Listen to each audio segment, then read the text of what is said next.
In the 46 years I've been involved in the muscle car hobby, I've never really been very interested in keeping my cars all original.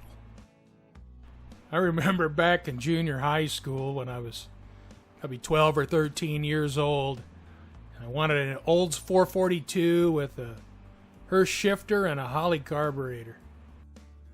And so I'm going to make some changes to my Rally 350 to change it from stock to modify it somewhat. I originally had a plan to do the W31 routine with the engine. The W31 intake manifold shown in these pictures has been in my family for 40 years.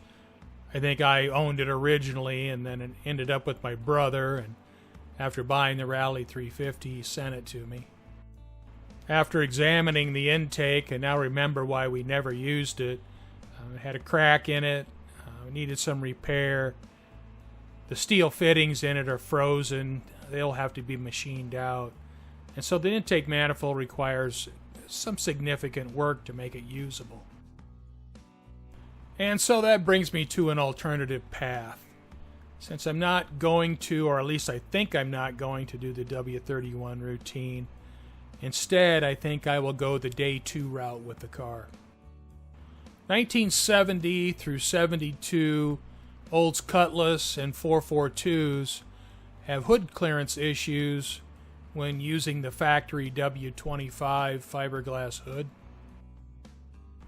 The Olds 455 big block and the Olds 350 small block have deck height differences that create a 1-inch carb height difference between the two motors.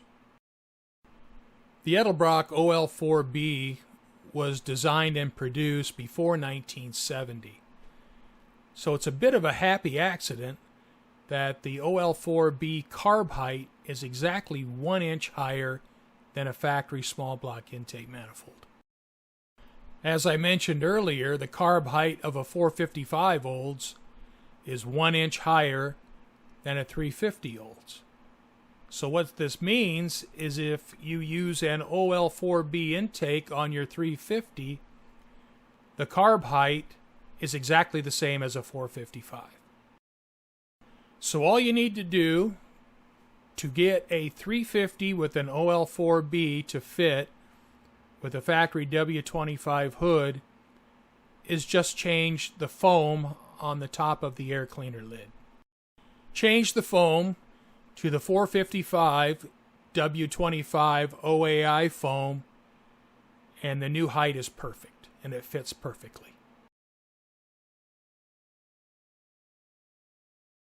The OL4B intake is starting to get hard to find. They haven't been produced since the early 70s, and it took me a year to find this one. The intake I bought was in pretty good condition, but it was definitely showing its age, and at one time it had been painted black. I watched a few videos on YouTube on vapor honing, where it uses high pressure water with the abrasive mixed into the water versus dry blasting like sandblasting or bead blasting. I found a business in Phoenix called Vapor Blasting by Design, and I took my manifold to him, and Kenny did a terrific job on the intake manifold, and it looks pretty much like new. So as of today, I'm probably going to run with the day 2 concept. In the engine compartment, it'll have the Edelbrock intake, a Holley carb, have a set of headers, and then of course on the interior I have the 8-track installed, and I think that's going to turn out to be a pretty nice combination and pretty typical of something I would have had back in the 70s.